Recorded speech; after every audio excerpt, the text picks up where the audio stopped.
এর উপরে যাওয়া যাবে না। যদি এর উপরে যায় তাহলে মুরগির লিটারটা বেশি পড়বে, পানিটা নষ্ট হবে, মাছের ক্ষতি হবে। আপনার সর্বোচ্চ 4 থেকে 500 মুরগি পালন করতে পারবে 1 বিঘা মানে জায়গায়। 1 বিঘা যদি জলাভূমি থাকে সেখানে সর্বোচ্চ 4-500 মুরগি সে মাচায়, দিতে পারবে, হ্যাঁ হ্যাঁ, মাচা করে এরকম। সর্বোচ্চ। আসসালামু আলাইকুম এভরিওয়ান, ওয়েলকাম টু মাই শখের খামার। আপনাদের সাথে আছি আমি চাষি মানিক। আজকে আমরা চলে আসছি গাজীপুরের চন্দ্রা ওয়ালটন গেটের উল্টা পাশে মণ্ডলপাড়ায়। দেখতে পাচ্ছেন এখানে বিশাল এলাকা জুড়ে হচ্ছে গিয়ে মাছ চাষ। এখানে টোটাল 23 বিঘা জমিতে মাছ চাষ করা হচ্ছে। পাশাপাশি কিন্তু দুই পাশে দুইটা বড় পোলট্রি শেড আছে। সমন্বিতভাবে মাছ চাষ এবং হচ্ছে গিয়ে মুরগি পালন, এই বিষয়টা সম্পর্কে আজকে আমরা জানবো। তো চলেন এই প্রজেক্টের যে অনার তোফাজ্জল ভাইয়ের সাথে আমরা এখন কথা বলি। তোফাজ্জল ভাই, কেমন আছেন?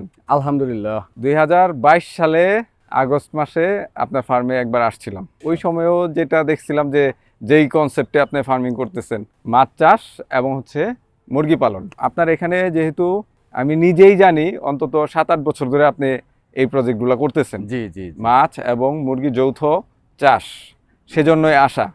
8 বছর যাবৎ এই মাছ এবং ব্রয়লার মুরগির সাথে জড়িত। পুকুরের উপরে শেডটা দিলে কি হয়, আপনার মাছের যে খাবারের যে কস্টিংটা আছে এটা অনেক কমে যায়।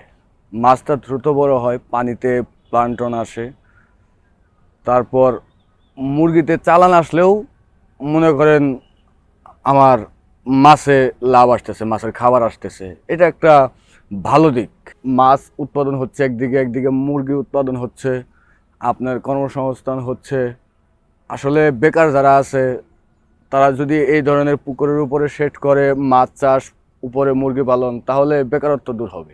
ধরেন আমার 1 বিঘা জমির একটা পুকুর আছে, সেখানে আমি মাছও চাষ করতে চাই, আবার পাশাপাশি মুরগিও পালন করতে চাই। তাহলে 1 বিঘাতে আমি কতগুলো মুরগির চাষ করতে পারবো? কারণ হচ্ছে যদি সর্বোচ্চ এখানে ওভার হয়ে যায়, মুরগির পরিমাণ বেশি হয়ে গেলে তো আবার পানি নষ্ট হয়ে যাবে।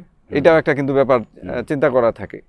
সর্বোচ্চ 4 থেকে 500, এর উপরে যাওয়া যাবে না। যদি এর উপরে যায় তাহলে মুরগির লিটারটা বেশি পড়বে, পানিটা নষ্ট হবে, মাছের ক্ষতি হবে।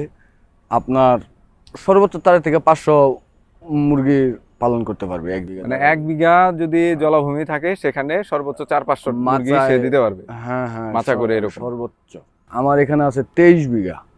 23 বিঘা জমি টোটাল হচ্ছে জলাভূমি আপনার এখানে। হ্যাঁ হ্যাঁ, বিশাল এরিয়া,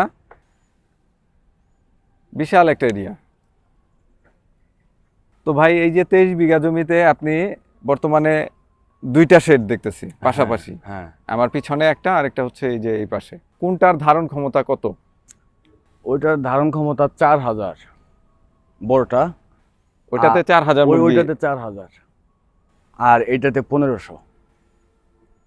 তার মানে দুইটা মিলায় হচ্ছে 5500। 5500। 23 বিঘা জমিতে মোটামুটি আপনি 5500 করতেছেন। 5500 করতেছি, আরো করা যাবে কিন্তু।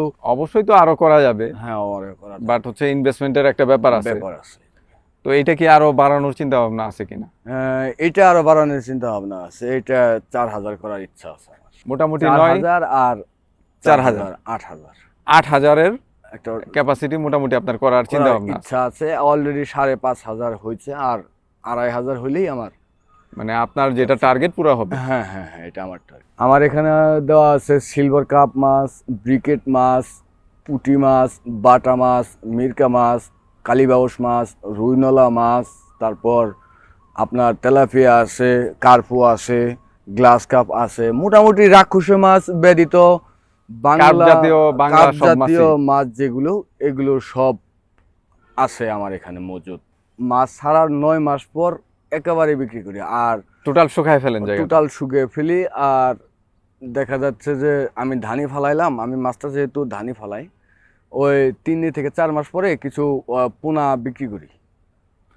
ধানি থেকে পোনা তৈরি করে কিছু পোনা বিক্রি করে দেন? বিক্রি করি আমি। ওই পোনা বিক্রির পর দেখা যাচ্ছে মাছটা একটু পাতলা হচ্ছে, খাবার ভালো পাচ্ছে, একটু বড় হচ্ছে, ওই সময় পরবর্তী লাস্ট স্টেপে বাজার। 9 মাস শেষ হলে আপনার প্রজেক্টটা ক্লোজ করে হ্যাঁ, আবার নতুন ভাবে চুন, শুকিয়ে চুন, লবণ, ইউরিয়া, পটাশ, জেনে যা আছে সব কিছু পুকুর প্রস্তুতিকরণের যা কিছু, খোল, এগুলো দিয়ে প্রস্তুত করে আবার রিটার্ন নতুন ভাবে আবার ধানি ছাড়েন। ভাবে কারণ ধানি পোনা চাষ করতে হলে তো অনেক সতর্কতা, অনেক সতর্কতা অবলম্বন করতে হয় আমাকে। মাছের পানির কোয়ালিটি, তারপর হচ্ছে রাক্ষসে মাছ, এগুলো নিয়ন্ত্রণে রাখতে হয়, পোকামাকড় এগুলোও নিয়ন্ত্রণে রাখতে হয়। যেহেতু জলাশয়টা বড়, এখানে রাক্ষসে মাছ অটো কিছু আইসা পড়ে, যেমন শোল, টাকি, এগুলা নিধন করার জন্য আমার প্রতি বছর পুকুরটা শুকাইতেই হয়। পোল্ট্রি শেডগুলো একটু দেখবো। এই হচ্ছে তোফাজ্জল ভাইয়ের নতুন করা শেডটা, এটার ভেতরে এখন আমরা যাব।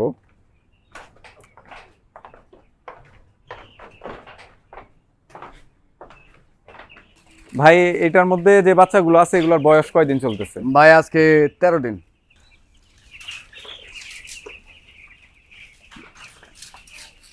মাশাআল্লাহ। আপনি পোল্ট্রির সাথে কত বছর ধরে জড়িত আছেন? আমি 8 বছর যাবত জড়িত। আমি সর্বশেষ আসছিলাম 2022 সালে। 2022 সালে আসছিলাম হচ্ছে গিয়ে আপনি আমাদের শখের খামার থেকে বেশ কিছু অটো ড্রিঙ্কার, জি, পানির অটো ড্রিঙ্কার এবং হচ্ছে খাবার পাত্র নিয়ে আসছিলেন, সেগুলোর একটা রিভিউ ভিডিও নেওয়ার জন্য। আপনার সেই পুরনো ড্রিঙ্কারগুলো কেমন কাজ করতেছে সেটাও দেখব, এবং এই শেডে যে নতুন আপনি নিয়ে আসছেন এগুলো তো নতুন দেখাই যাচ্ছে। তো আমাদের অনেক দর্শকরা কিন্তু একটু কনফিউশনে থাকেন যে এগুলা আসলে আমরা কিনবো, এগুলো কতদিন টিকবে না টিকবে, স্থায়িত্ব কেমন, সবসময় আমরা কি নতুন নতুন খামারেই যাই নাকি হচ্ছে পুরনোদেরও খোঁজ খবর নেই বা আপডেট দেই। তো সেই জন্যই আর কি আজকে আসা, পাশাপাশি আপনার মাছ চাষের প্রজেক্টটাও দেখার ইচ্ছা ছিল। এখানে একটা কথা আছে যে লাগান, সেটিং করেন, ভাঙার কথা একেবারে ভুলে যান। এইটা তো নতুন নিয়ে আসছেন? হ্যাঁ হ্যাঁ, এটা নতুন। তো ওই পাশেটাতে মুরগি বোধ হয় রেডি হয়ে যাচ্ছে। হ্যাঁ হ্যাঁ, আর 3 দিন পর সেল হবে। তো চলেন আমরা ওইটাও একটু দেখি।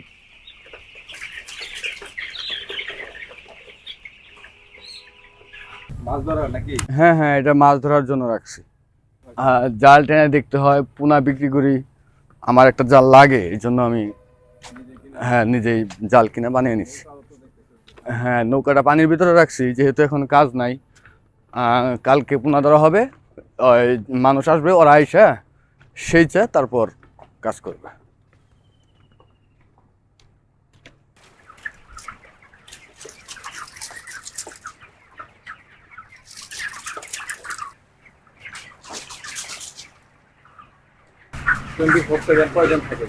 অনলি একদম। জি, কিভাবে সম্ভব? একমাত্র সেটা সম্ভব হয়েছে এই অটো ট্যাঙ্কারের জন্য।